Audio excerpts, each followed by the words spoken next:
Okay, so what was it about Heretic that made you want to come on board? Wow.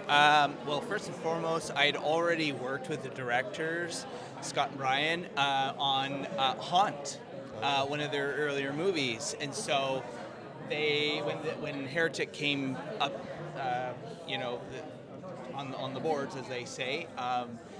They reached out to me and I was available for work, and it's like, oh my god, of course, like I love working with them. So and then I read the script. They sent me the script. I read the script, and of course the script was amazing.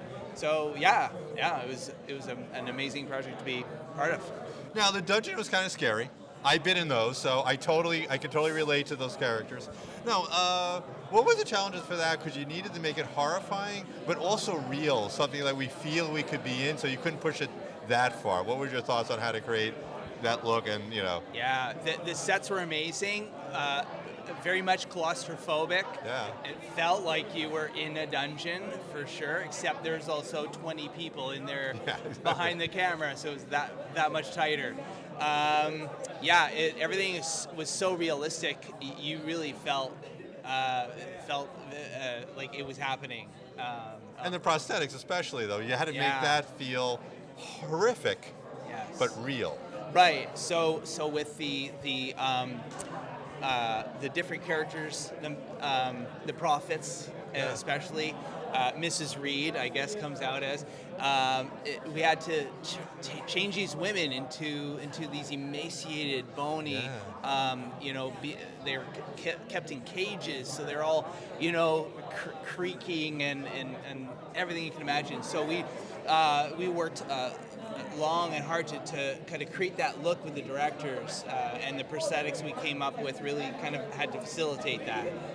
Yeah. And obviously, we kind of rooting for Hugh Grant to die at the end of the movie. We do love Hugh Grant, usually. We do. What was it like when you finally got to stab and kind of kill him off? What was your thoughts on that? Well, Hugh's always great. It's the first time I met him, and it was a thrill, of course, and it was an extra thrill having to come up with gags in his demise.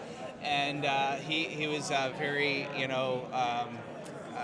willing to wear the prosthetics that I made. And he was very happy to do that for us. And yeah, it was a lot of fun. Now, you also work on one of my favorite shows, Strange New Worlds. Yes. And Star Trek. For you, how has it been, as prosthetics have been working, being able to have to create new aliens, so really every week creating a new look? How has it been even career-wise, kind of like exploring all these different characters you get to involve yourself with? It truly is Strange New Worlds, yes. Of course, I'm a big fan growing up with Star Trek, and so aliens are very much a big part of that world. And as a fan and an artist, coming to work every day to put these aliens together is both a huge challenge, but also vastly rewarding. So, I can't say enough about that. Now, I interviewed Christina Chung. We talked about the musical episode. Yeah. She lamented that she wished they could have had like a Gorn and a top hat dancing. Did you wish you could have done a Gorn prosthetic where he's top dancing and singing? Well, that would have been very interesting. So the Gorn was a puppet and a suit, right? So I think that we could have pulled that off if a little area for. That's interesting. Seriously about the Gorn though, because everybody loved the Gorn from the original series. It's one of the best episodes. Yeah. What were the thoughts like? What can we actually do? What do we want to change the Gorn? Like, how do we want them to look? Because people have an image of what Gorn